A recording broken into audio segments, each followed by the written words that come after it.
And I explained the text. I didn't say anything the Bible didn't say. So from that point of view, I was faithful. Um, but from another point of view, I wasn't faithful because I was giving a very incomplete picture. And Mm. my friend's mother came up to me afterwards and said, "You gave my daughter no hope." Oh, wow.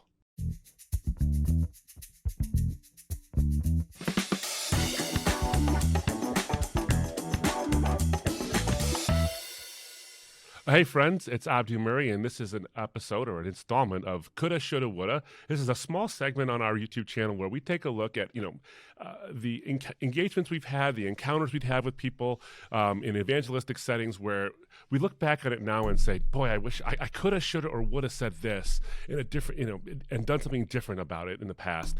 One of the things that happens with me, and I'm sure happens with other people as well, is when you sort of do this as a speaker for a living, or you do this often enough, is that people will say, boy, I wish you were there when I had this conversation, or man, my brother-in-law or my sister-in-law or my father or my buddy at work, he had this question I thought you could answer great. Well, the reality is that the Lord has put you in their midst. The Lord has put you in their sphere, and you can influence them. So there's no better person at that particular moment than you. And so what we want to do is encourage you to realize that people who actually do this for a living, people who actually speak and answer questions often, go through the same things you go through. And we reassess conversations and ask about times when we coulda, shoulda, or woulda done something differently.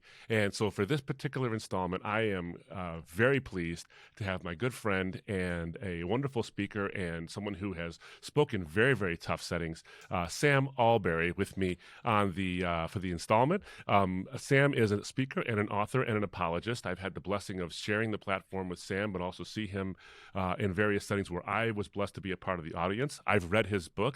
Is God anti-gay? Does God care who I sleep with? And Sam, I think you've got a new book you're working on as well. Ever writing, always producing something of quality content. So I'm looking forward to that in the future. But Sam joins us, and Sam, welcome to the episode here, and great to have you on. It's so good to see you, friend. And I love this segment. I love this format. I love the whole concept behind it, because I think most of us who do a lot of evangelism, most of what we've learned through our own mistakes, and just replaying conversations and thinking, okay, if that happens next time, I'm going to try and do it differently. So yes, if others can learn from our mistakes and expedite that process, that would be good. Yeah, absolutely. So I'm going to share a short story about myself, about when I wished I had done something differently, and then ask you to sort of recount a time when you thought that, man, I wish I could have done that differently, or even I could have added something to it, or I missed the boat on something. So I have a situation where I missed the boat. I was so concerned, so consumed with how much I had studied by the time this conversation had happened, that I was going to make sure that I unleashed everything I had learned about this one thing to make sure that this person was really impressed in some way. I did want to do it because I wanted this person to be impressed with the evidence and the reasons for faith. But you look back on it and you think to yourself, a big element of that was I wanted them to be impressed with my journey because it was my journey, as it were. And I look back on that, and man, I could have, should have, and would have said something differently now that I've gone through it. And so the setup for the story is basically I was relatively new convert. I had been a believer for a little bit more than a year, and I had moved into a new place, a new house, and someone had called me, and I don't even know how they got my phone number, but it was this woman, it was an Arabic woman, and she called, and she had heard that I had converted from Islam to Christianity, and she wanted to know, and she said something like, Mr. Murray, how could you do this? And I thought it was a challenge to me, and I'm like, okay, because I'm ready now, because I've been challenged enough.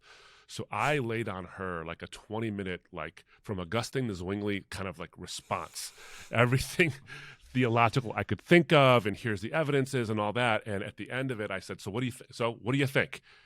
And she didn't look at me. We were on the phone. She said to me, well, that's all very nice, but I wanted to know how you could even start this, knowing that it could hurt your family, it could hurt you, and it could be a really tough thing. How did you do this way? That's all really interesting, but I don't really care about that. I felt, that's not a huge mistake on my end, except that I wasted a lot of her time, and I puffed myself up. And her real heart question was, is this worth it? Is this the kind of thing that I should even be thinking about doing? And I wanted to just tell her the end result, not the wrestle with it parts.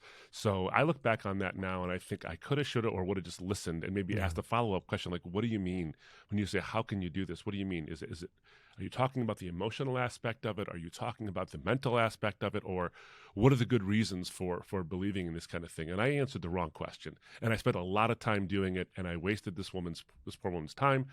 We did have a meaningful conversation afterwards, and even that I look back on now and could have done better. But aren't you glad God uses very, very inadequate, incomplete, goofy kind of moments like that? It's it's a relief.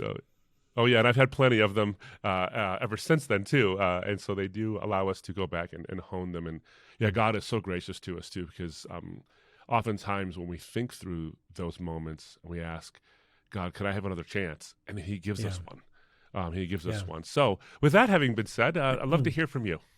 Yeah, well, Jesse, your story just made me think of something, which is that I've had that same experience in different ways, too. But there's often it's very difficult to prove that I'm not an idiot and that Jesus is Lord at the same time. And sometimes we're trying to defend ourselves rather than commend Jesus, aren't we? Indeed. The one that comes to mind for me, and there are many coulda, woulda, shoulda moments, obviously, but one that even now it's still breaks my heart. Thankfully, that the person in question has since come to faith, so there's and through nothing to do with me. I was speaking at an event, and the question was on, the gospel and what does it say about same-sex relationships, that kind of thing. And this was a long time ago. It was in 2012, 2013, that kind of time. And I knew a friend was bringing her non-Christian daughter who had recently shared that she was a lesbian. But the thing was, my entire I'd met so many people who were trying to say that you can be Christian and affirming of same-sex relationships. I'd met so many of my friends in ministry were kind of going down that path. That to me felt like the urgent issue. And so my whole presentation was on, look, the Bible really does say this is a sin. And at the end, kind of QED, there you go, now we all know. Yeah. And I explained the text. I didn't say anything the Bible didn't say. So from that point of view, I was faithful. But from another point of view, I wasn't faithful because I was giving a very incomplete picture. And my friend's mother came up to me afterwards and said, "You gave my daughter no hope." Oh, wow. And I realised all I had done was give the negatives. My whole presentation was on why this is wrong according to the Bible. And very little of here's how Jesus is good news to this. And so that the lesson I've learned from that is always explain the positive behind the negative. Whenever there's a prohibition, what is a good thing that prohibition is preserving and protecting for us? When God says no to something, what is the better yes that he's giving us instead? So I learned that the hard way. Thankfully, she, 3 or 4 years later, through a wonderful friend of hers, did come to faith. Wow. So I rejoice in that. But I still feel ashamed. I feel ashamed that I was so focused in on that, trying to prove why. Actually, I think what I was trying to do is to prove why my position was the biblical one, rather than actually offering Christ to people. And it's a sobering lesson that you can be saying things that are biblically true, but not actually commending Jesus. So from then on, I'm trying to say why Jesus is good news. Whatever else I've got to cover, I've got to say why Jesus is good news. It might be the only time anyone ever hears a Christian presentation, and if it is not commending Jesus to them, then I shouldn't be doing it. Yeah, indeed. Wow. Well, that's a convicting thing for all of us. I'm sure. Not in terms of condemnation. I think that's not your heart at all. It's so much as to say, like, look, this is the kind of thing that I've done. And I think everyone watching this and everyone listening to this can identify. I know I can identify with the exact same thing.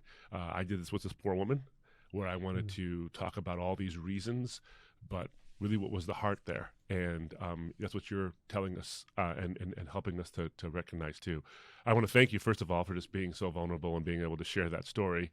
And thank God for the fact that she came to faith. And, even us in our mistakes, there's an element to which we're part of the stepping stones, Yeah.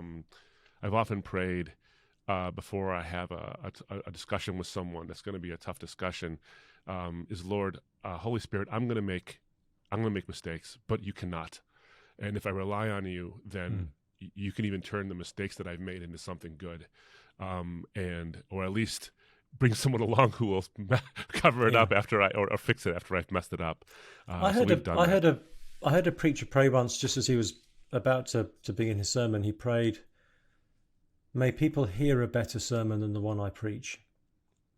Wow. And I can't not pray that now that I've heard that. Yeah. And it's the same for evangelistic talks. It's the same for conversations, that God would somehow improve and sweeten the words that leave my mouth before they hit someone's ear. Wow. Yeah, and he does that wonderfully. I mean, there's dry, stodgy sermons that somehow have landed with force and power. Yeah. I mean, how often does it happen where you've come off of a platform or saw someone weeks after you've spoken where they say something like, when you said this, it really touched me.